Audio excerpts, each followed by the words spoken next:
ជំរាបសួរខ្ញុំបាទសុជាតិថ្ងៃនេះខ្ញុំធ្វើវីដេអូមួយដែលបង្ហាញអំពីប្រវត្តិខ្លះៗនៃតំបន់ការពារទេសភាពបឹងព្រៃល្ពៅនៅក្នុងឆ្នាំ2007បឹងព្រៃល្ពៅត្រូវបានគ្រប់គ្រងដោយក្រសួងកសិកម្មរហូតដល់ឆ្នាំ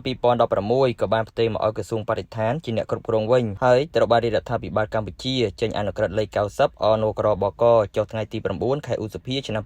2016ដីពីការបង្កើតតំបន់ការពារទេសភាពបឹងព្រៃល្ពៅដែលមានផ្ទៃដីទំហំ8305ហិកតាស្ថិតក្នុងភូមិសាស្ត្រស្រុកកណ្ដាលនិងស្រុកបារីជលសាខេត្តតាកែវហើយតំបន់ការពារទេសភាពបឹងព្រៃល្ពៅត្រូវបានគ្រប់គ្រងដោយមន្ត្រីបរិស្ថានមន្ត្រីជានរៈនៃមន្ទីរបរិស្ថានខេត្តតាកែវជាពិសេសនៅទីនេះសម្បូរទៅដោយធនធានធម្មជាតិជីវៈចម្រុះដ៏សម្បូរបែបមានសត្វស្លាបប្រមាណជា132ប្រភេទផ្លាស់ប្ដូរទៅតាមរដូវកាលនីមួយៗដែលមានរយៈពេល6ខែលិចទឹកនិង6ខែទៀតគោកនេះហើយគឺជាសក្តានុពលរបស់ខេត្តតាកែវរបស់ផងយើងខ្ញុំនឹងខិតខំប្រឹងប្រែងធ្វើការផ្សព្វផ្សាយអំពីសក្តានុពលធម្មជាតិរបស់ខេត្តយើងសូមចូលរួមថែរក្សាការពារនិងអភិរក្សតំបន់ដីសើមបឹងព្រៃល្ពៅដើម្បីជាប្រយោជន៍ដល់កូនចៅជំនាន់ក្រោយសូមអរគុណពុកម៉ែបងប្អូនទាំងអស់គ្នាដែលបានតាមដានទស្សនាវីដេអូមួយនេះ